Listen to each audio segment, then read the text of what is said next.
Good day, everyone. Today, I, together with my colleagues, visiting a trial station in Latvia, where is our private trial of well-known varieties and newcomers.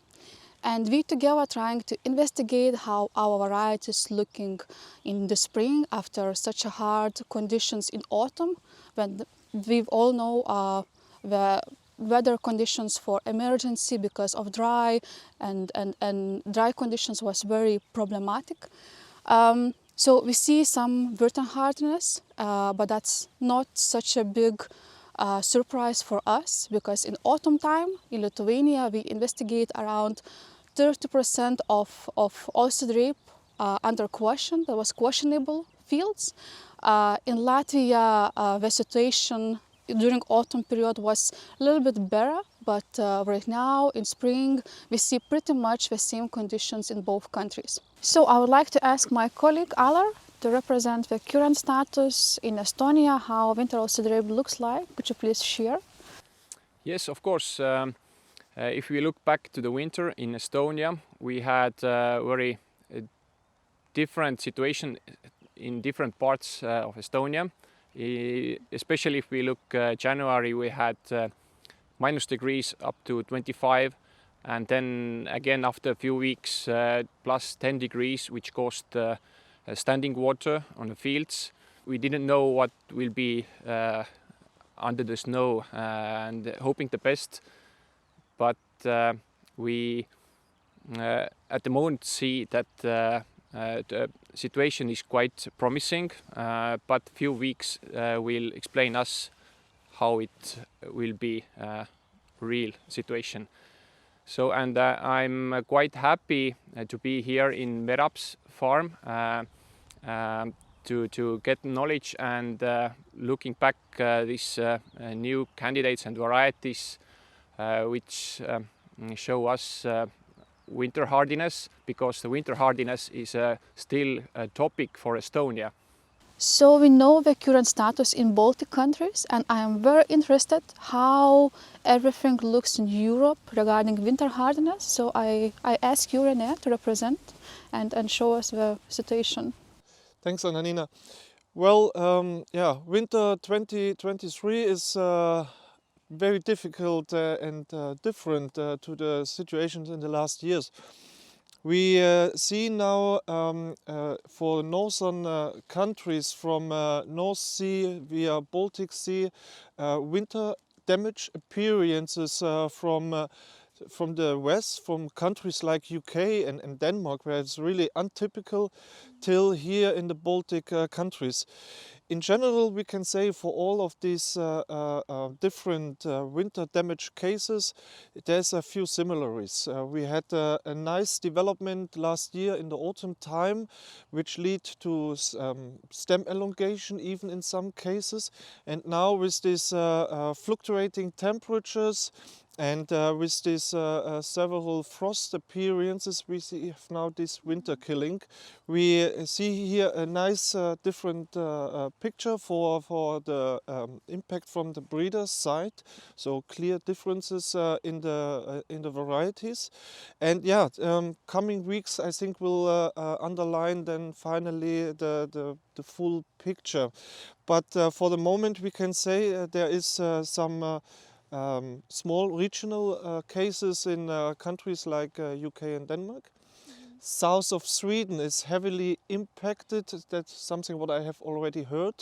And then, yeah, we see here the situation in the Baltic countries, but also in our markets like Belarus and partly in Russia, there is a bigger comments of winter damage. So I think we can expect somehow an impact of 200,000-300,000 hectares maybe in the coming weeks. But of course, final picture will come up in the next 3 to 4 weeks. All right, so we have a status from Baltics, from Europe, and I would like to ask our good friend from Sweden, Albin, to share the current status of winter hardiness in Sweden, keeping in mind that in 2 past years there were a serious problems with winter killing. So Albin, could you please share with your feeling, with your experience from today? Good morning, Antonina. I think that we should try to see what we have under the snow here. we have about 10 centimeters of over snow. I've prepared it here. Temperature is about 0.8 plus degrees in soil. It's frozen feet up here. But if we try to put up a plant, frozen in the soil, but here we have a plant that you can see the green, the new green leaves that started to grow before the snow 10 days ago. We have quite a good root. It's about 15 millimeters of root neck, and I think this is a plant with that were prepared in a quite good shape in order to survive the Swedish winter. So hopefully, with next 10 days, we will have 5 to 10 plus degrees. The snow will disappear within 3-4 days, and the oilseed rape will start to grow. I'm very interested how it was situation in that past 2 years. How do you manage keeping in mind that there were such a big problems regarding winter hardiness? I think that we could use this information for our farmers because in Baltics we also probably will have some issues in some fields. Well, we have had more or less a decade without winter damage in Sweden, but with start 2001-2022, we got winter damage in our trials, and that was really good, and it was the start of a quite a big selection of the variety. From those years, we've actually seen that the varieties like Apura, Mercedes, and Parcos, and also last year Herefes, had a quite good winter performance. We also see that the variety like Expat from the cow performed quite well. And we also did a comparison between plant density and yield from this trial. If we have from 1 to 5 plants per meter square, we got a yield in the trial for about 3.5 tons, but as soon as we got up to 5 to 10 plants per meter square, we were up to 4.5 tons or something. And then between 10 and 55 and 25 to 40, we got about 4.5 up to 5 tons per hectare. And that's a trial. But if you take away about a ton of that, I think you can expect a yield of 3.2, 3.5 tons if you have 5 to 10 plants per meter square. But the important thing is to have plants on every meter square, and you must be aware of weeds. Weeds will quick take place and take a lot of light and fertilizer from the plant, and it can destroy the crop. But if you're prepared to make a wind application in early spring, you can get quite good yield of winter damage fields where you still have plants left. Thanks, Albin. That's really helpful for us. Then I have another question, also very important for our farmers regarding botrytis. I know you have some experience. Could you please share with us? Because we need to get knowledge how to solve this problem, because it's not very often disease for Baltics. When it's about botrytis, we had an infection in 2012. That was a winter quite similar to this.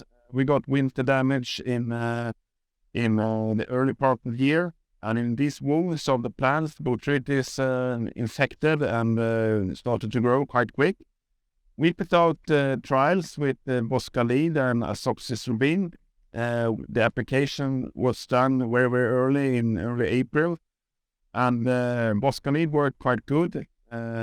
We got about 200 kilos of oilseed rape per hectare after that application. And the infection of botrytis did stop when the temperature went higher and the plant started to grow.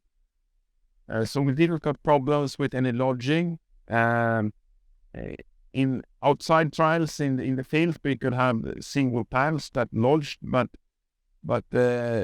lodging as common was not a problem. The temperature solved the problem, but also the application of canthus in form of boscalin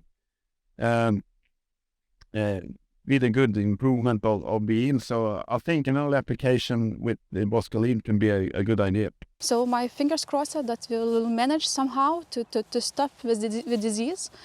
The last question from my side.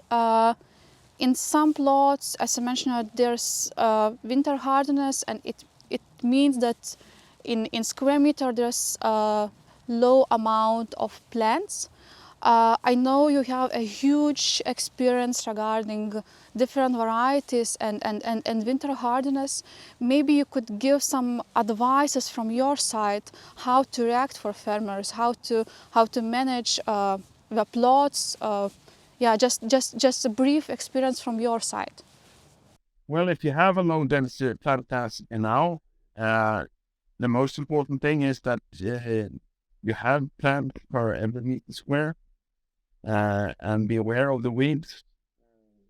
You might have to do an application in early spring, but as you can see with our comparison with different plant density and yielding those winter damage trials, just a few plants can give you quite a good yield. I think that's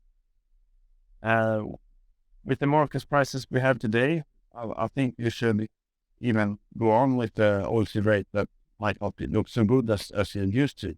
Thanks, Albin, for everything. My fingers crossed. I hope that we will manage all those kind of problems in this spring. And thank you one more time, and we will wait you to come here in Baltics.